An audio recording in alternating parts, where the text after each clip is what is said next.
Olá, queridos amigos, muita paz, que a paz do nosso querido Mestre esteja em nossos corações, que a espiritualidade boa que nos assiste nesse trabalho de divulgação da doutrina espírita esteja conosco nesse instante, nos trazendo paz no coração.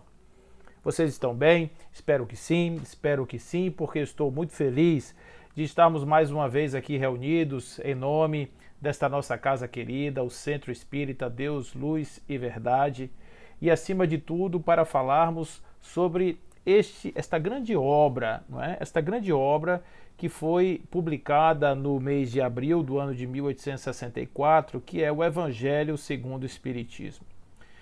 E claro que a gente precisa falar um pouco sobre o Evangelho como estrutura, não é? Porque o Evangelho realmente é um livro muito especial. Se nós formos realmente fazer um mergulho nessa obra, no trabalho que Allan Kardec faz em relação a essa revelação do mundo dos espíritos, em relação ao método de ascese espiritual, realmente a obra merece um cuidado especial. Mas a nossa história do Evangelho vai começar um pouco antes, vai começar em 57, né? Porque Allan Kardec, fazendo um estudo desse mundo espiritual, quando ele foi convidado para participar das reuniões e, consequentemente, ter acesso às informações que os espíritos estavam passando sobre o lado de lá, né? Sobre o mundo espiritual e sobre a questão da evolução, sobre a questão do progresso espiritual. Então, Allan Kardec, ele, de certa maneira, tem uma preocupação. Aqui nós já sabemos o que é, né? Aqui nós temos condição de saber o que vai acontecer com os espíritos quando eles desencarnarem, o que vai acontecer no plano espiritual, como é o plano espiritual, como é o desenlace de um espírito a partir da morte do seu corpo, como é que isso se dá. Isso tudo Allan Kardec vai explicar. O que vai faltar do ponto de vista da sua necessidade enquanto um pesquisador? O como. O que está explicado, devidamente explicado. Mas o como nós fazemos esta ascese, o como nós nos preparamos para esse mundo do porvir, o como nós evoluímos, não é? Como nós desenvolvemos as nossas capacidades espirituais. Então isso aí vai começar a se delinear a partir da questão 625. A questão 625 desse livro magistral vai dizer que nós temos como modelo e guia ninguém menos do que Jesus. Qual o Espírito mais perfeito que já esteve entre nós, que pode servir de modelo e guia para a humanidade? Jesus é a resposta. Então, se Jesus é a resposta, temos que prestar atenção na vida de Jesus para podermos ver de que forma esse Espírito, ou o que esse Espírito pode nos ensinar em termos de elevação, de desenvolvimento e de progresso espiritual. O que esse Espírito pode nos ensinar sobre desapego? O que esse Espírito especificamente, pode nos dizer sobre como o Espírito sai da condição de simplicidade e ignorância para a luz? Então, a partir desse instante, nós vamos começar a perceber um livro dos Espíritos que vai tomando uma cara, vai tomando uma feição de um manual de entendimento e de elevação espiritual, sobretudo a partir da sua parte terceira. A parte terceira de O Livro dos Espíritos, ela não está ali apenas como um código de conduta ético-moral, é bom dizer isso. A parte terceira do Livro dos Espíritos é um conjunto, ou faz parte de um conjunto, que tem a ver com a essência de Deus. Porque na questão de número 1, quando Allan Kardec faz a pergunta, a grande pergunta de O Livro dos Espíritos, que é o que é Deus? A inteligência suprema e causa primeira de todas as coisas, primária de todas as coisas. E a partir daí, naqueles primeiros momentos, Allan Kardec vai ter aqueles embates a respeito do panteísmo, né? Se Deus realmente é uma essência que perpassa a ideia de um Criador e vai se misturar com a criatura. E ele refuta com as respostas dos Espíritos um tanto quanto essa posição inicialmente, mas ele vai refazer lá na frente. Lá na frente, em A Gênese, ele vai reposicionar-se diante dessa visão. ele vai flexibilizar um pouco a sua visão a respeito da permanência, o caráter pervasivo de Deus, e ele vai incluir as criaturas, as criações de Deus na própria essência do fluido divino. Mas há uma coisa que ele já compreende nesse momento, é que o universo é regido por leis. Não são as leis do Decálogo, não são. Não são aquelas leis que estão na primeira revelação que estabelecem o modos de fazer ou o que deve ser feito. Na verdade, lá o que não deve ser feito, não mate, não roube, um não na frente dizendo não faça. As proibições, né? Proibições de uma ordem moral. Depois nós vamos ter agora uma segunda revelação com uma sofisticação, não é? Em termos de sentimentos, em termos de elaboração de sentimentos. Jesus chamava aqueles que estavam botando para fora algo que não estava no seu coração, ele chamava de sepulcros caiados, porque eram podres por dentro e eram arrumados por fora. Então, no código divino de Jesus, no código divino da segunda revelação, nós temos muitos procedimentos da emoção amorosa, do sentimento de amor, de caridade, de compaixão, etc. Mas a terceira revelação, que é essa que Kardec se coloca como um grande protagonista, ela vem falar sobre a essência, vai dizer o que você é, o que você é de fato. Porque fala-se do mundo de consciência, e o mundo de consciência se estabelece a partir daquilo que você é e não aquilo que você faz de conta que é. Você pode até ser uma pessoa que tenha bons sentimentos, mas há algo mais a ser realizado em si mesmo, que é a busca, o autoconhecimento, o mergulho interior e etc., que vão permitir uma visão mais clara da consciência no sentido do seu transladar por diversos estágios da alma. Então, Allan Kardec já tinha essa ideia de que o universo é regido por leis divinas. Por isso que essa parte terceira trata de uma moral a partir das leis divinas. A partir de leis que não são leis comuns e que não estão escritas em livros. Elas estão escritas na consciência. Elas estão íncitas no ser, por uma razão muito simples. Sendo os espíritos, estes que somos, raiz divina, de essência divina, que já estamos nesse mecanismo, nós já sabemos, de certa maneira, por isso na consciência, de como funciona, porque nós estamos falando de nós mesmos, estamos falando das nossas próprias essências, que nós já conhecemos. Mas somos, de alguma forma, obliterados pela expressão desta forma que nós ocupamos hoje, que é a forma espiritual no primeiro grau e a forma encarnada ou a forma carnal no segundo plano, um plano já como uma expressão da forma inicial que é o espírito. Então, nessa limitação a gente não consegue ter lucidez sobre as leis divinas. Então a gente fica, na sociedade, de um modo geral, a gente fica criando leis que são leis que agradam a essência e a superfície da humanidade. Agradam somente aquilo que está no nosso nível mais superficial. Então a lei é feita para privilégios, é feita para a manutenção de status quo, é feita para regular determinados graus de interesse. Por exemplo, a posse é algo muito importante, mas é um grau de interesse. Não é? Os direitos, de certa forma, de ir e vir são conquistas da humanidade, mas todas elas estão ligadas a determinados tipos de visão de mundo. Então o ser se considera livre na medida em que ele pode ir e vir. Então, para salvaguardar um desejo do homem de ser livre, nesse aspecto da locomoção, cria-se uma lei que garante a ele esse exercício.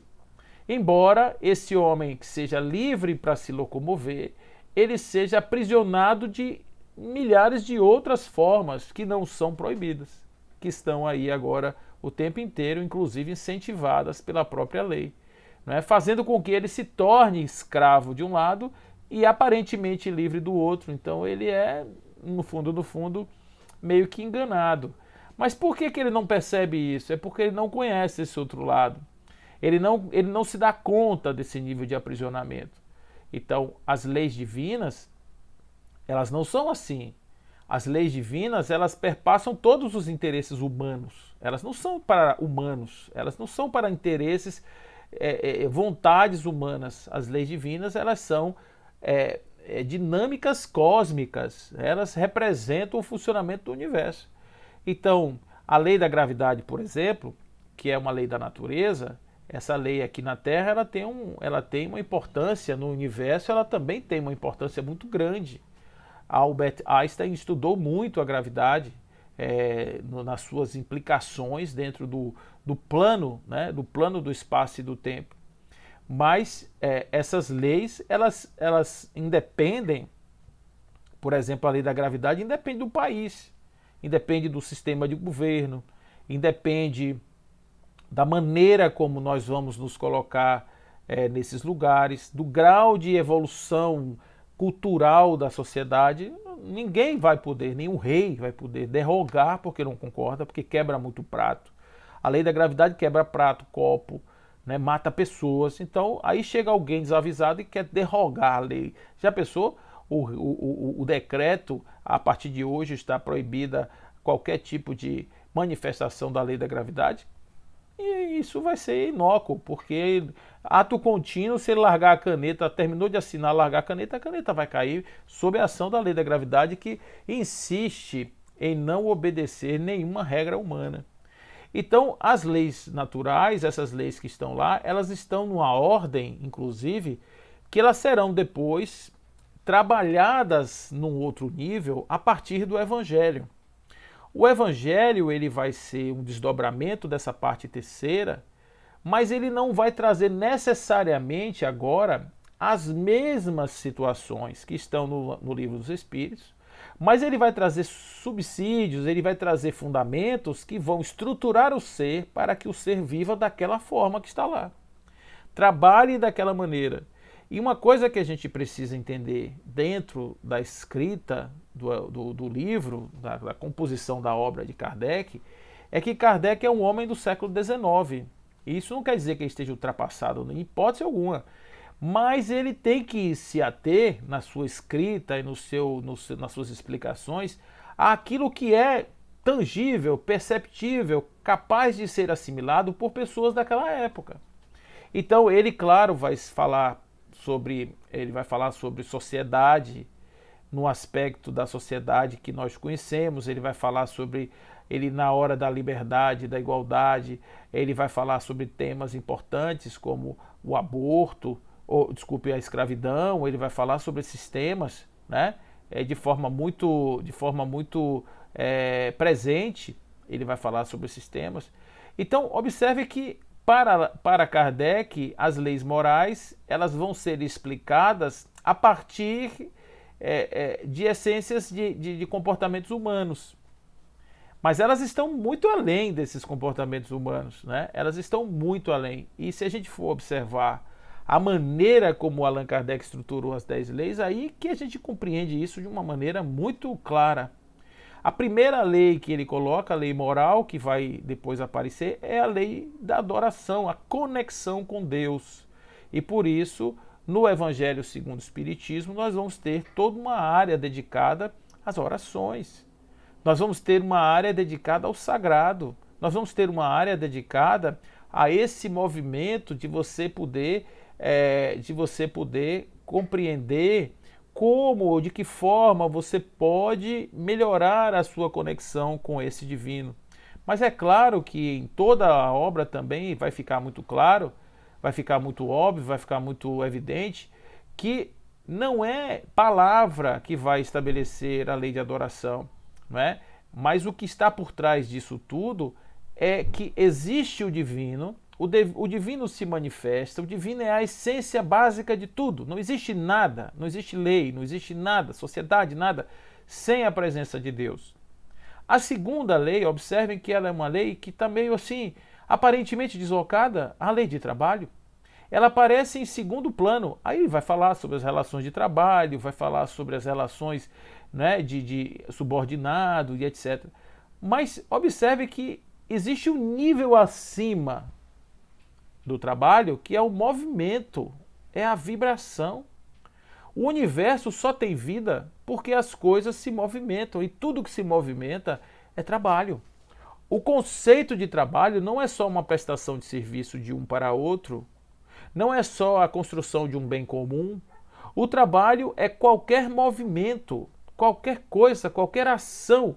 No momento em que o meu braço se levanta, nesse momento, aqui existe um trabalho, existem forças, existe uma vontade, existe um ideal, existe um desejo que fez com que o meu braço se levantasse.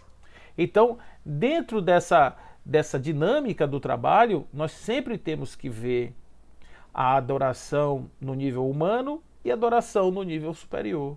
O trabalho no nível humano e o trabalho no nível superior. Por isso está no segundo plano, porque o ato da criação se dá justamente a partir do movimento. E o que acontece depois do ato da criação? A criação. Por isso vem reprodução. A reprodução, agora ele faz um recorte dentro da espécie humana, dentro do indivíduo, né? Do homem especificamente, mas isso não serve só para o homem, isso serve para qualquer ser absolutamente. Porque todos aqueles que são criados, ou melhor, criados, ou partem de uma inexistência para uma existência, eles passam por um movimento de trabalho a partir da essência de Deus. Então está o fundamento divino, está o fundamento do movimento, está o fundamento da reprodução.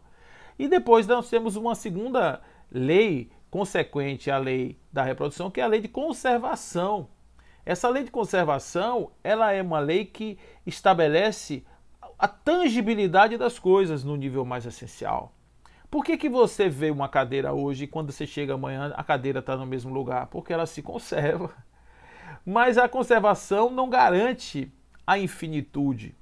Por quê? Porque as coisas são perecíveis, as coisas são impermanentes, e aí haverá uma lei depois que é a lei de destruição, para mostrar que isso aí acontece. Volta a cena para os seres humanos. Como é que nós vamos nos desenvolver? Como é que nós vamos agora, uma vez explicada toda essa gênese da vida, explicada agora o aparecimento e o deperecimento dos seres, como é que nós vamos nos desenvolver? Através da sociedade, por isso a lei de sociedade aparece logo ali.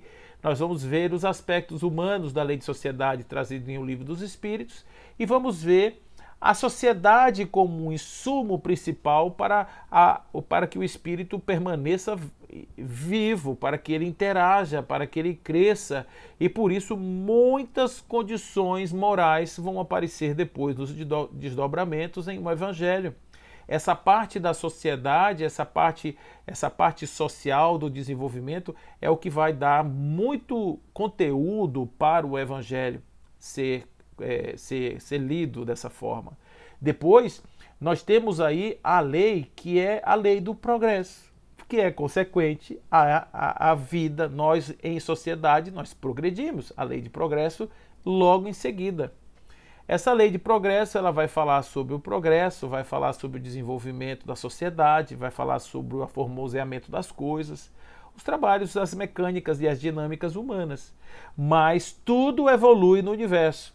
Então, se nós formos olhar a respeito do espírito, o espírito evolui. Como é que o espírito evolui? Ele evolui da mesma forma que a semente evolui. Ele evolui da mesma forma que tudo evolui na natureza. Qual é o nível de expressão evolutiva do espírito? Aquisição de conhecimento. Ele adquire através da aquisição de duas fontes, aquisição moral e aquisição intelectual. Ele cresce, ele se desenvolve e por isso ele se torna capaz de reconhecer a sua própria origem, a sua própria fonte, e com isso ele consegue se expressar de uma maneira muito clara, uma maneira muito pura. Por isso lá na questão 100 Allan Kardec vai explicar esse processo aí do desenvolvimento, 100 seguintes, né? A questão do desenvolvimento dos espíritos através da escala espírita, saindo da condição de primazia da matéria sobre o espírito, indo até uma condição de um espírito puro ou puro espírito, conforme assim ele vai explicar em várias questões que estão aí postas no Livro dos Espíritos.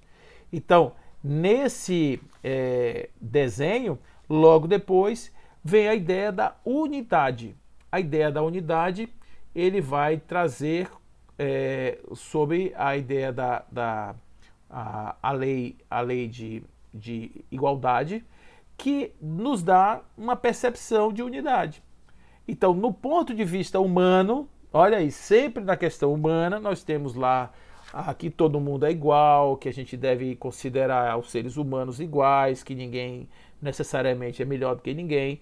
Mas do ponto de vista para além das relações humanas, nós somos iguais porque somos essência divina.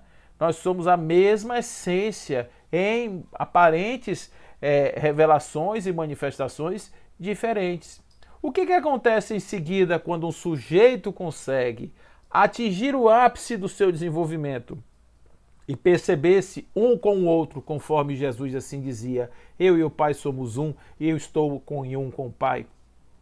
Ele torna-se livre, aí é a lei de liberdade, aonde vem o grau de liberdade para os seres humanos em práticas humanas, considerando aspectos do século XIX e de maneira extremamente clara, deixando evidente de que o espírito que se liberta, ele se liberta na medida em que ele já conquistou o progresso, já viveu em sociedade, já passou pela feira da reencarnação, nascer, conservar e destruir-se muitas vezes, se movimenta o tempo todo a partir da essência de Deus.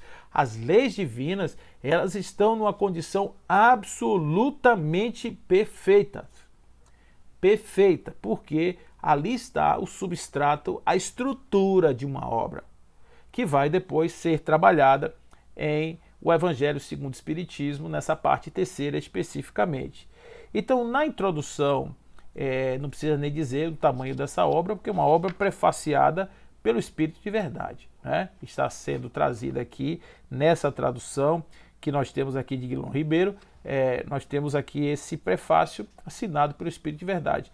E temos na introdução da obra, o próprio Allan Kardec separando o objetivo desse trabalho. Qual era a preocupação dele em trabalhar um código divino de conduta e aproximar a terceira revelação da segunda e da primeira, sem negá-las, sem nem absolutamente fazer qualquer tipo de derrogação dessas revelações, e inserir essas revelações dentro de um plano agora dos conhecimentos espirituais? Porque na época de Jesus, a gente vai lembrar que Jesus teve uma determinada fala dele que ele dizia, eu não posso falar para vocês agora porque os conhecimentos vocês não estão preparados para receber. Então ele, quando fala do advogado, do paracleto, ele vai falar que nem todos os conhecimentos que ele vai trazer posteriormente, hoje não podem ser ditos. Não vai se dizer isso para um homem do século I, algo que seria muito difícil para ele imaginar aspectos de transcendência. Talvez para um grego, um filósofo, fosse muito fácil, mas para os homens analfabetos da Galileia, da Judéia, de outras regiões ali, que estavam envolvidas na preleção de Jesus e também nos temas da salvação daquele povo, não dava, absolutamente. Então, Allan Kardec faz uma separação. Ele diz o seguinte, nos textos do Novo Testamento, existem lá os atos comuns da vida do Cristo, os seus milagres, as predições e algumas palavras que foram utilizadas pela igreja como fundamento dos dogmas que a igreja tem.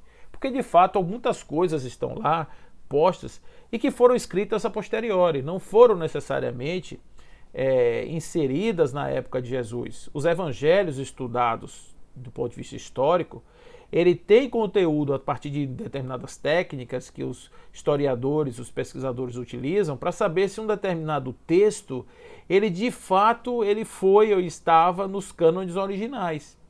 Então, como esses textos foram alterados durante o tempo, muitas coisas foram inseridas a posteriori para poder validar dogmas que foram estabelecidos 300 anos depois do nascimento de Jesus. Então, é preciso ver que Allan Kardec ele faz esse trabalho, esse estudo, e retirar esses temas que sustentam as relações dogmáticas e deixando somente a quinta parte, que é o que ele chama de o ensino moral. Esse ensino moral, ele não é um ensino novo. É um ensino novo. É um ensino, que ele vai chamar de código divino, universal. Portanto, não depende da religião X ou Y. Todas as religiões, de certa forma, podem beber desses códigos porque eles são transversais. O Evangelho segundo o Espiritismo, ele não é, e aí há um fato curioso sobre esse livro, que ia ser um desastre realmente se ele ficasse com o nome que ele tinha antes. Ele tinha Imitação do Evangelho segundo o Espiritismo. Mas o editor, ele teve a brilhante ideia de dizer esse livro não é isso. Porque a imitação do evangelho é um outro evangelho, é um evangelho paralelo. Você lê um ou o outro. Mas esse não é um evangelho paralelo. Não é uma cópia do Novo Testamento. Ele é outra coisa. Ele é aquilo lá segundo o Espiritismo. Como é que a gente lê, por exemplo, a passagem, as parábolas do reino, as bem-aventuranças? Pronto, as bem-aventuranças que estão constando. Como é que elas são interpretadas à luz do Espiritismo? Então a gente vai para o capítulo 5º, nós vamos ver lá Bem-aventurados os aflitos e um capítulo enorme falando sobre os aspectos das aflições. A partir da ideia da impermanência, da imortalidade da alma, a partir do momento da reencarnação, considerando a hipótese realmente da existência de Deus, de uma presciência de todas as coisas, das leis naturais interferindo e agindo. A gente vai entender como é que as coisas acontecem através da lei de retorno, e vai entender que a lei de retorno não é castigo, vai compreender a questão da impossibilidade do inferno e do céu como lugares eternos, ou sendo objeto de um julgamento de alguém por base em um pequeno código de leis. Então essas coisas todas vão acontecer ali. Então, qual que é o resultado disso? Bom, primeiro que é um código transversal, ou seja, ele não é, aqui não se fala de reunião mediúnica, aqui não se fala de nada que vá ferir susceptibilidades de outros tipos de dogmas ou religiões, em absoluto. Aqui as coisas estão devidamente claras e transversais de uma forma muito, muito interessante. Então, Allan Kardec vai dizer o seguinte: esse código, diante desse código divino, a própria incredulidade se curva. Ou seja, apesar do cara não gostar muito do espírito, né, dessa ideia de espiritismo e tal, o código divino, por ser comum, ele passa longe da incredulidade. É terreno onde todos os cultos podem reunir-se, estandarte sob o qual todos podem se colocar, quaisquer que sejam suas crenças, quando jamais ele constituiu matéria das disputas religiosas, que sempre por toda parte foram originadas a partir de questões dogmáticas. O que gerou as dissensões não foi o código divino, porque o código divino todo mundo fala a mesma coisa, todo mundo lê o mesmo livro, mas é por conta justamente dessa situação de que uns começaram a imaginar que aquela palavra queria dizer uma coisa e inventou lá um método específico para isso. A questão que ele vai fazer aqui na introdução do Evangelho é que logo em seguida ele vai dizer, não é, autoridade da doutrina. Ele vai falar da autoridade da doutrina. Ele vai dizer por que nós estamos falando que o Espiritismo pode trazer um código desse sem ferir, ou sem criar questões dogmáticas, ou sem ser um novo dogma. Um perigo muito grande que nós temos, porque a responsabilidade nossa como espíritas é não inserir dogmas dentro de um lugar que não tem dogma. Allan Kardec fez uma filosofia sem sistema e uma religião sem dogma. Então, dogmatizar uma religião espírita é dar um passo diferente daquele que era proposto pelo codificador. Então, é por isso que aqui a gente vai começar a ver nas entrelinhas essa intenção dele. Né? Porque Kardec, inclusive, ele tinha a ideia de uma religião natural. Há uma frase que nunca foi dita por ele, né, que o Espiritismo não é o futuro das religiões, né, não é a religião do futuro, mas é o futuro das religiões. Isso ele nunca falou. Não existe essa frase em lugar nenhum. Existe essa frase interpretada, dita de outra forma, escondida de alguma maneira. Você pode depreender isso, realmente. Mas o que ele dizia, de um modo geral, era que o Espiritismo seria fundamento das religiões. As religiões todas iriam, no futuro, crer nas mesmas coisas, acreditar nos fundamentos. Os fundamentos da doutrina espírita, que são aqueles 5 lá que a gente já sabe: Deus, reencarnação, imortalidade da alma, comunicabilidade entre vivos e mortos e a pluralidade dos mundos habitados. Então, todo mundo vai concordar no futuro com isso aí e isso vai acontecer sem distinção de culto, sem distinção de qualquer religião, de nomes, de títulos, etc. Há uma outra questão em relação a esse livro que se considera esse livro um livro autoral, né? Que Allan Kardec teria sentado e teria feito essa edição de forma... Mas não é exatamente isso que o próprio Kardec diz na introdução, que ele diz: foi o que tentamos fazer com a ajuda dos bons espíritos que nos assistem. Né? Então essa obra faz parte da codificação, é dos espíritos, porque os espíritos trouxeram. Inclusive tem um relato na Revista Espírita que a própria Amélie conta um fato de uma senhora, a senhora V, né? Que ela teve na casa dos Kardec para poder visitar Allan Kardec, e ele estava na vila, estava trabalhando na vila que ele ia inaugurar justamente naquele mês de abril do ano de 69.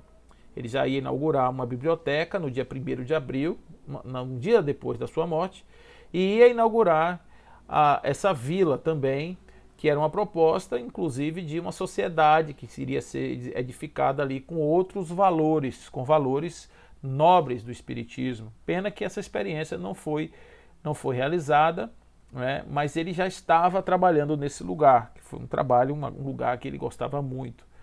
E aí a vidente, conversando com a Amélie disse assim: então, se você quer realmente conhecer ou encontrar-se com ele, ele está trabalhando agora, ele está na vila, lá na vila, você faz o deslocamento e vai lá na Vila Siqueira para poder encontrar com ele.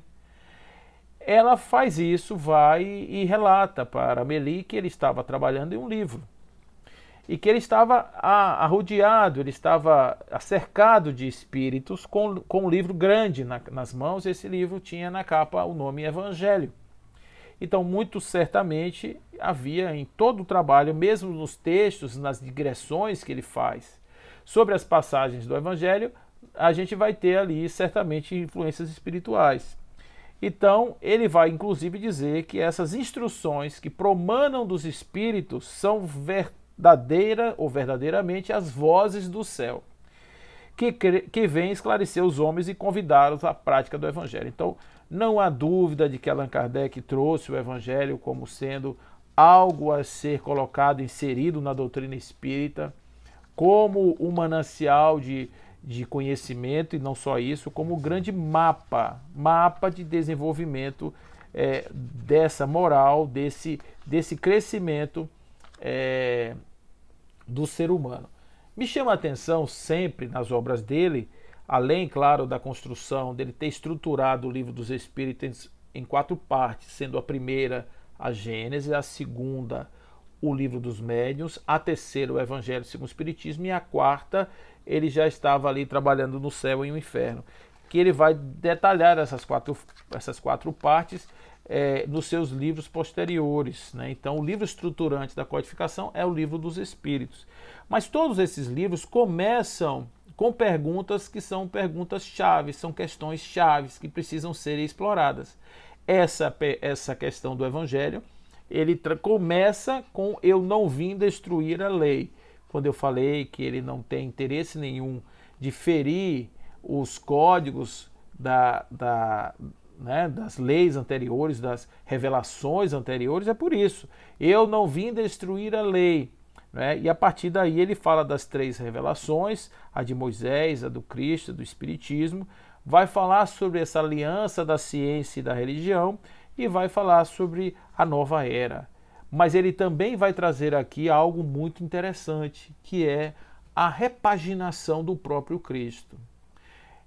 Outra coisa importantíssima que ele vai trabalhar nessa obra e que depois, a posteriori, ele vai melhorar ainda esse entendimento lá na Gênese, é sobre essa ideia de quem era Jesus, né? Então, Jesus, dentro da codificação da doutrina espírita, ele era um homem nascido de uma mulher que, inclusive, de acordo com o próprio Kardec, não tinha muita noção sobre qual era o trabalho dele, conforme vai dizer aqui no próprio Evangelho, né, num capítulo chamado Quem é meu pai, quem são os meus irmãos, ou quem é minha mãe, quem são os meus irmãos.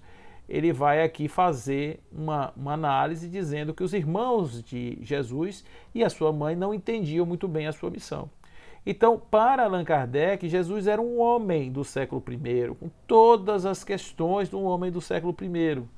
Vamos entender Jesus como um homem nascido de uma mulher, que teve filhos, que essa questão de que era filho de José, que quando José casou com Maria já trouxe os filhos, isso não tem escrito em lugar nenhum. Nenhum lugar está escrito isso, né? O que está escrito é que Maria tinha filhos, e esses filhos estão nominados José, Tiago, Judas José, Tiago, Judas e Simão.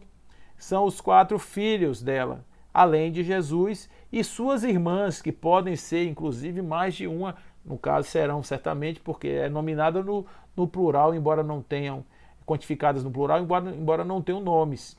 Então, fazendo uma conta baixa, no mínimo, essa família é uma família de 7 filhos. Então, isso não tem problema nenhum dentro da doutrina espírita.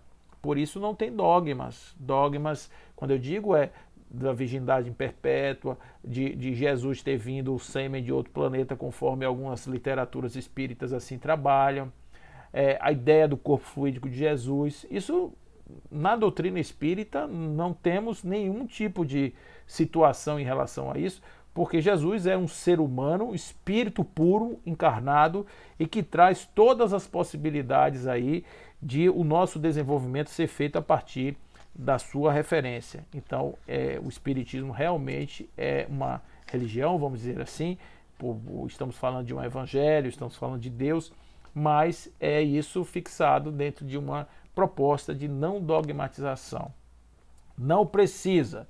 A natureza, inclusive lá na Gênesis, na contracapa da Gênesis, ele vai dizer que a grandeza de Deus não se mostra por derrogação das suas leis, mas sim pela sua imutabilidade. Então, se a presença de seres humanos na Terra passa por um processo de uma embriogênese, etc., não seria diferente nesse caso, porque seria uma mudança nos parâmetros, vamos dizer assim, daquilo que está.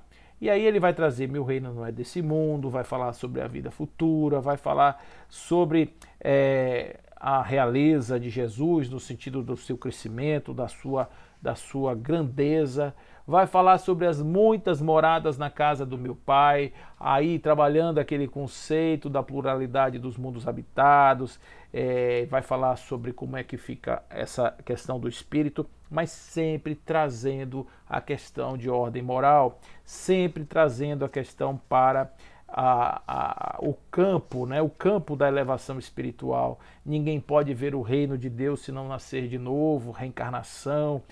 Então aqui a gente já começa a ver toda aquela explicação que a gente vai ver no Livro dos Espíritos, trazendo uma lógica de explicação, por que é que dentro da lei do progresso essa sistemática ela existe, por que a lei divina trabalha sob o aspecto da reencarnação.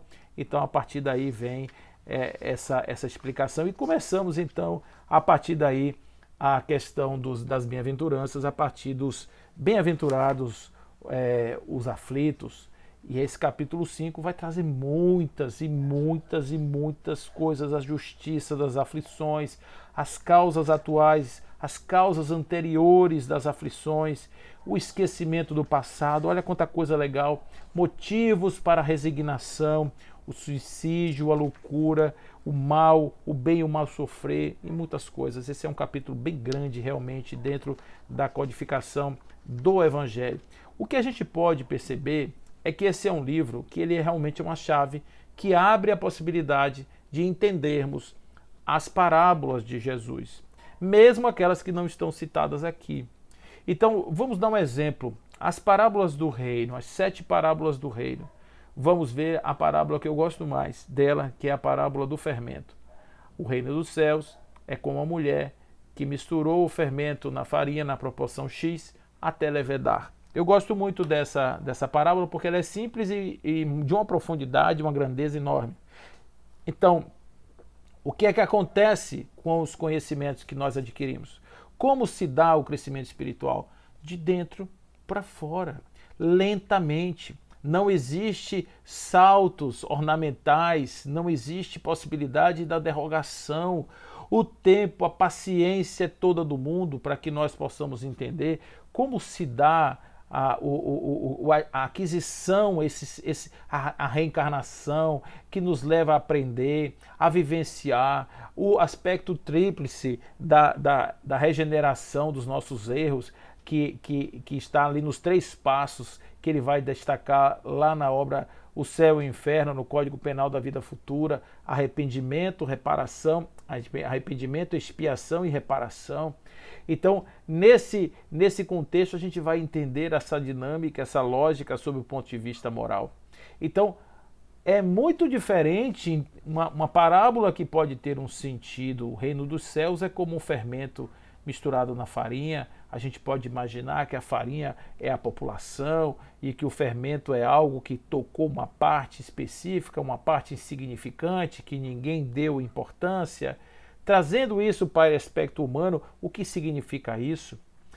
Podemos trabalhar também a hipótese de uma outra parábola que eu gosto muito, que é a parábola da figueira, a figueira que secou, que fica ali no Evangelho como sendo algo do poder da fé, mas que quando a gente traz as chaves do Espiritismo para ela, a gente consegue compreender que aquela parábola, em verdade, fala de um homem, fala de um ser que mostra-se realizado em algo que não realizou ainda. Então ele vai mostrar que diante das verdades e diante de um ser que tem posição moral, que tem altitude, que tem grandeza moral suficiente, ele se humilha, ele se desconstrói, ele perde toda a sua aparência, a sua opulência imaginada e torna-se alguém de verdade, que ele era nada mais, nada menos do que um tronco ressequido. Então, ler isso sob o ponto de vista do Espiritismo é diferente. A parábola do semeador também é outra grandeza que pode ser enriquecida através dos fundamentos da doutrina, porque ali está um semeador que joga as sementes em todos aqueles campos diferentes, e isso é o que acontece ordinariamente, porque todos os espíritos são dioturnamente provocados pela vida. A vida provoca os espíritos dioturnamente, provoca todos indiferentemente, independentemente de qual seja o estágio daquele espírito.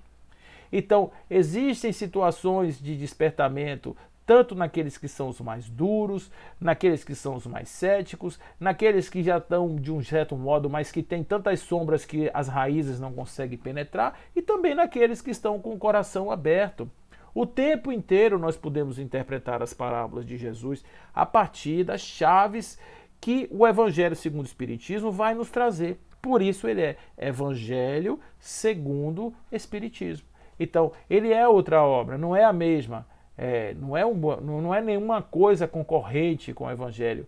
Ele é uma chave que decodifica um código divino que nos permite não somente fazermos reflexões sobre o nosso dia a dia, como também pensarmos que dessa maneira é possível ler a mensagem do Cristo de outra forma, de uma maneira não dogmatizada, não é? porque afinal de contas, o reino que nós estamos falando não é deste mundo. O capítulo, né, já estamos falando aí de uma outra parte, um capítulo 2, né, que a gente vem aí trabalhar a respeito disso. Então, muita gente, muita coisa que nós podemos compreender a respeito desse livro, né, desse livro chamado Evangelho segundo o Espiritismo. Mas eu, particularmente, eu tenho essa ideia de que Allan Kardec, muito intuído a respeito dessa questão, a respeito da grandeza desse trabalho, ele tem, assim, tido um trabalho muito maior para estruturar a forma como esse livro seria compilado, do que necessariamente fazer as suas digressões, porque ele já tinha, quando ele desenvolveu esse trabalho, 7 anos trabalhando com codificação.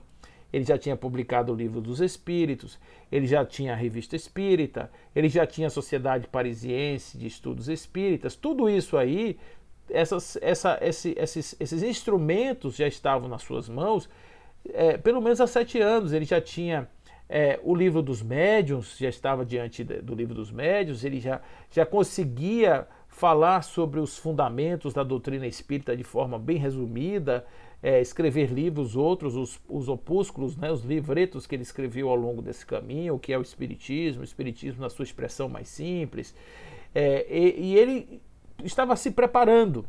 Tanto que ele inaugura, a partir de 64, uma segunda etapa da doutrina. Ele já explicou o fenômeno, explicou a ciência, e agora vamos explicar a ciência da alma, vamos trabalhar na ciência da alma. E ele começa em 64 publicando o Evangelho segundo o Espiritismo, ele publica em 65 o Céu e o Inferno, e publica em 68 a Gênese, Milagres e Predições, segundo o Espiritismo. Então, ele, a partir daí, tudo dele vai ser trabalhado para compor uma obra de fechamento, uma obra que não vai ser atacada, que não vai estar sendo disponibilizada para a crítica comum, vulgar, né? E apresentando à humanidade esse grande manancial de conhecimento que pode ser utilizado não só para estudo, mas sobretudo para reflexão. O Evangelho segundo o Espiritismo, ele nos dá a oportunidade de ler a doutrina dos Espíritos a partir de uma posição diferente, porque enquanto nós lemos o Livro dos Espíritos, fazendo análise com a parte do córtex, da razão, porque ele é muito razão, é muito lógico, o Evangelho é para a gente ler com o sistema límbico, é para a gente ler com as emoções, é para a gente ler com o nosso sistema corporal disponível para entender aquelas lições que são sempre muito belas. Vamos ver ali o homem no mundo, vamos ver os bons espíritas, vamos falar sobre a benevolência, vamos falar sobre a caridade nos seus múltiplos aspectos, explicar os princípios da caridade, para que não fique nenhuma dúvida sobre o que significa a ideia da caridade como salvação. Então, é uma obra espetacular que, de fato, descida dos céus para nos ajudar a fazermos essa grande viagem da sombra à luz, essa grande viagem da ignorância à sapiência consciencial. É nesse caminho, é nessa viagem que nós temos esse grande código em nossas mãos. Os 5 livros de Kardec nos ajudam muito nessa viagem, para lermos, para refletirmos, mas sobretudo para vivermos. Nós espíritas precisamos viver o que nós pregamos. Parece que de alguma forma a gente esquece de que as coisas do mundo são coisas transitórias, né? Allan Kardec, Leon Denis, todos esses, sobretudo Leon Denis, nas suas obras, ele falava muito sobre isso, de que nós temos que trabalhar no homem, não é atuar somente no campo da sociedade sem trabalhar o homem, deixar o homem na sua liberdade de pensar e construir a sua vida. Tudo bem, ele tem um livre-arbítrio, mas ele pode ter uma orientação, ele pode ter uma referência, e nós que aceitamos seguir esse caminho, nós precisamos pensar nisso. né? De que nós já estamos na época de deixar um pouco aqueles aspectos da heteronomia e assumirmos a responsabilidade de sermos aqueles que vamos transformar as nossas vidas a partir daquilo que a gente sabe, a partir daquilo que a gente conhece, a partir daquilo que a gente vê, a partir daquilo que a gente estuda. Por isso o convite está feito. O convite está feito por Jesus há 2000 anos, está feito por Moisés há muito mais, pelo menos aí uns 3.700 anos. Nós temos aí agora um ensino de 164 anos. Uma coisa nova, uma criança no mundo da espiritualidade, mas algo muito consistente, algo muito profundo. E eu convido vocês a fazerem essa leitura, esse mergulho no Evangelho, porque ele pacifica os lares, ele pacifica corações, ele ressignifica a vida, ele permite uma leitura não dogmatizada dos textos antigos e permite a liberdade do espírito na medida em que ele compreende de fato quem ele é, o que ele é, qual o sentido da vida, por que ele está aqui até hoje. Por isso essa casa que nos convida hoje para falar sobre o Evangelho, que é uma casa que trabalha na luz da consciência, no aclaramento da consciência, no despertamento da consciência durante toda a sua história, tem no Evangelho um grande manancial de instruções, de ferramentas para poder fazer isso. Iluminar consciências ao longo da estrada, dentro daquilo que nós compreendemos como Deus, como a luz e como a verdade. É essa casa que eu agradeço muito o convite e fica aqui esse nosso desejo de que um dia todos possamos estar com este Evangelho não na cabeça, na razão, mas no coração, vivendo, refletido nos nossos atos cotidianos. Fiquem com Deus, que assim seja.